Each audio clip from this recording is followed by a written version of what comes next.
Hello semester 6 students. तो आपका जो पेपर है थ्योरी ऑफ इक्वेशन का एक क्वेश्चन डिस्कस करूंगी जो कि मतलब रिक्वेस्ट की गई है मुझसे। जिन्होंने रिक्वेस्ट की है उनका नाम है जुबली भास्कर। तो हाय जुबली भास्कर, आपने कहा था कि मैम ये क्वेश्चन आप सॉल्व करा दीजिए। Explain Horner's method to solve numerical equation. ठीक है, मतलब कोई न्यूमेरिकल हमें पूछा जाएगा और बोलेगा कि इसको आप सॉल्व कीजिए किसके थ्रू, हॉर्नर्स मेथड के थ्रू। अगर तो आपने सिंथेटिक डिवीजन वाला क्लास आपने मेरा देखा है, उसका लिंक मैं डिस्क्रिप्शन में दे दूंगी। साथ ही साथ मतलब साथ ही साथ सेमेस्टर 6 के जितने भी मैंने इंपॉर्टेंट क्वेश्चन कराए हैं उसका मैंने एक अलग से प्लेलिस्ट बनाया है, उसका भी लिंक मैं डिस्क्रिप्शन बॉक्स में दे दूंगी। तो आप दोनों को देख लेना और उस प्लेलिस्ट को, पूरे सेमेस्टर 6 वाले प्लेलिस्ट को सेव कर लेना। चैनल को सब्सक्राइब नहीं किए हो तो सब्सक्राइब कर लो। कोई भी डाउट हो तो कमेंट में ज़रूर बताना है। आपको कमेंट करोगे तभी पता चलेगा, तभी क्लासेस आएगी। जैसे देखो जुबली भास्कर ने कमेंट किया तो मैंने उसके मैंने जो है उनका रिक्वेस्ट पूरी कर दी आज, है ना। तो देखो इस मेथड के थ्रू आप किसी भी न्यूमेरिकल को कैसे सॉल्व करते हो। देखिए ये जो मेथड है पॉलिनोमियल इक्वेशन को इवैल्यूएट यानी सॉल्व करने के लिए हम यूज़ करते हैं। पॉलिनोमियल तो पता ही होगा, मैंने बहुत बार बताया है, मतलब वेरिएबल के पावर में होल नंबर होना चाहिए। ठीक है, चलो बता दिया फिर से। इवैल्यूएट क्वेश्चन, एक क्वेश्चन के थ्रू समझते हैं। Evaluate f of x is equal to x cube plus x square minus 3x minus 4 equal to 0 when x equal to 2 by using Horner's method. देखो सबसे पहले क्या करेंगे, हमारे पास इक्वेशन क्या है, मतलब हमारे पास फंक्शन क्या है।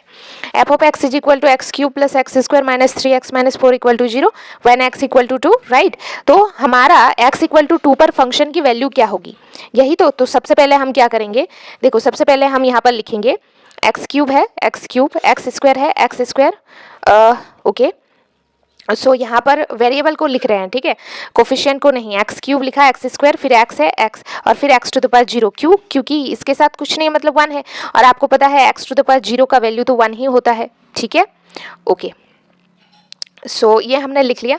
अब आपको क्या करना है, इसके नीचे ही इनके कोफिशिएंट्स को लिखने हैं। एक्स क्यूब का कोफिशिएंट 1, एक्स स्क्वायर का कोफिशिएंट 1, एक्स का कोफिशिएंट -3 और एक्स टू द पावर 0 का कोफिशिएंट -4 लिख लिया आपने। चलिए अब हम अपना काम शुरू करते हैं। जैसे कि आपको पता होगा यहाँ पर हमें क्वेश्चन में गिवन है व्हेन एक्स इक्वल टू 2, आपको दिया हो सकता है 3 तो आप 3 से करोगे, समझे। यहाँ पर 2 दिया है तो हम 2 से कर रहे हैं। एक क्वेश्चन मैं आपको बता रही हूँ लेकिन मेथड आपको सेम अप्लाई करना है अगर आपको डिफरेंट वैल्यूज मिले तो, समझे। हेयर अब 2 से करेंगे, क्या करना है आपने, ये जो पहला कोफिशिएंट है एक्स क्यूब का 1, इसको एज इट इज आपको लिखना है। फिर क्या करना है, 2 को मल्टीप्लाई करना है 1 के साथ। तो 2 इंटू 1 क्या होगा, 2 होगा, आपको लिखना है यहाँ पर 2। फिर दोनों को जोड़ देना है तो 1 प्लस 2 क्या होगा, 1 प्लस 2 क्या होगा 3।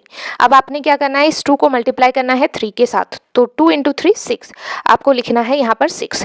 अब आपको प्लस करना है लेकिन आपको पता है 3 के आगे माइनस है और 6 के आगे प्लस है तो प्लस माइनस में माइनस होता है। सो 6 से हमारा 3 चला गया, 3 बचेगा। बिकॉज 6 बड़ा है तो 6 के आगे प्लस है तो यहाँ पर 3 प्लस में होगा, समझे।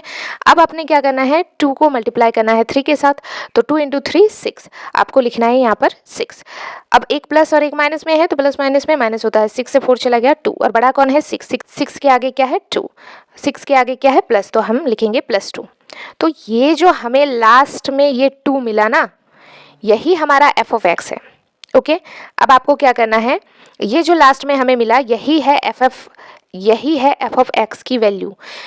इसका मतलब है कि जब आप एफ ऑफ एक्स में ये 2 पुट करोगे तो आपका जो पूरा फंक्शन है ये एक्स क्यूब एक्स स्क्वायर, ठीक है, इस पूरे फंक्शन का मान आंसर 2 आएगा। चलो देख लेते हैं। फंक्शन हमारे पास ये है, ठीक है, देखो फंक्शन हमारे पास ये वाला है। तो हम यहाँ पे 2 पुट करेंगे तो f of 2 is equal to x का क्यूब है तो हम लिखेंगे 2 का क्यूब, प्लस एक्स स्क्वायर है तो 2 का स्क्वायर, माइनस 3x है तो 3 इंटू 2 और यहाँ पर -4। तो ये हो जाएगा आपका 8, ये हो जाएगा 4, ये हो जाएगा 6 माइनस 4, तो ये हो गया 12 माइनस 10 दैट इज 2। तो देखो आया ना आंसर 2, ठीक है। अब आपको क्या करना है, वही चीज़ यहाँ पर किया है, आप देख सकते हो, ठीक है। तो आपका आंसर 2 आने वाला है। और एफ डैश एक्स, अब अगर हम एफ डैश एक्स तो वही चीज़ हम दोबारा लिख लेते हैं, वेरिएबल सारे लिख लिए, x cube x square x to the power 1 x to the power 0, ठीक है। इसके कोफिशिएंट नीचे हमने लिख लिया, जैसे पहले लिखा था वैसे ही किया है। अब आपको क्या करना है, 2 से जो है फिर से डिवाइड करना है। क्यों? क्योंकि यहाँ पर जब आपने 2 यहाँ पर पुट किया तो इसका आंसर क्या आया 2 ना, तो हम फिर से यहाँ पे 2 से करेंगे, ठीक है। सेम प्रोसेस, सेम तरह से आपको अप्रोच करना है।